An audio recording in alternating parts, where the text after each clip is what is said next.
You're looking at an Azeztulite sucker punch that I harvested locally.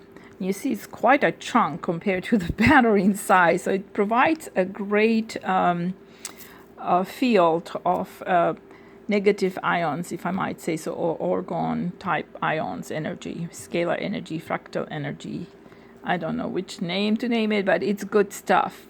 I made the frequency to 144, which is the royal Cubit. It has a lot of beneficial benefits, but very beneficial qualities to be close to this frequency, especially if you resonate with it. Once you resonate with a frequency, you will notice, like it happened to me with the first sucker punch I made, you will notice a huge shift and change. I could literally feel it. In any case, if the sucker punch is done correctly, which you see I had to tape it up quite a bit because it was so large, it should keep the battery either at its charged level, which is not a 9-volt charged battery, it's a used up one, because most of the time these sucker punchers, if you do them right, will bring the energy level up. So it was 160 something earlier. I know you have to almost take my word for it. I don't know if it's loaded in this short a time. You don't want it loading up too fast, and you don't want it to use up your battery, of course.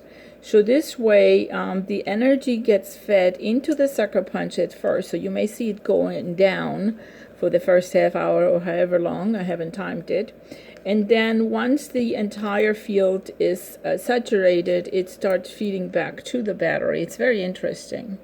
So I've got my little voltmeter here set up at 20, and I may have to wiggle back and forth and try to do this with one hand because, yeah, it's just not doable with a camera and all. So I got this here and here, and now it's at 269. Whoa. See, now it's taking back down. So evidently it goes up and down, and I'm just gonna leave it at that.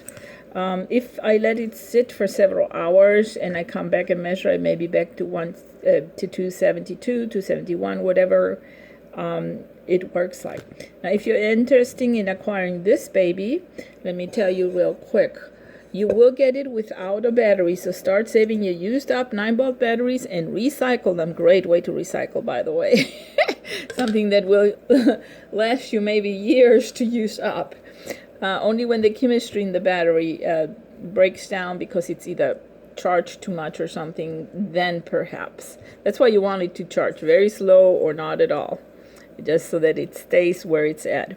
So you could, for example, wrap it like so, and roll it up in some cloth that you have, and then use a rubber band. I mean, literally, you could make a pocket or a pouch for it, but at first I just wrap it up so I have a solid piece of something. You can put it in a bag when you go shopping. Anything to protect yourself is a big plus. I have made myself a little baggie, so if you crochet or you have someone that crochet, or you can purchase a baggie, you could wear it literally. You can also have someone just make you an encasement, or make yourself an encasement for your battery itself. Let me show you real quick what this looks like. Now, this is one of my other newest sucker punchers that I'm making. And I have put a battery adjacent and hook. Here it is. And this is made with hot glue. With a hot glue gun, you put something around, like aluminum foil around a battery, and then you take your hot glue gun and go at it. This allows for your for you to use a pin and just hook it onto the sucker punch. I know it's not necessarily the most professional look. This is very much at the early stages, but it is practical enough so that it stays together. By wrapping it, I'm not exposing all the cables to whatever is in my purse or my bag, and then securing it with a rubber band to sort of finishes the project.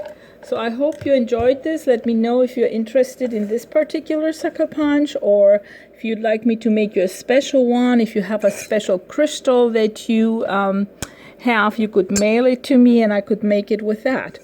I hope you enjoyed the presentation and have a wonderful day. Thanks for watching.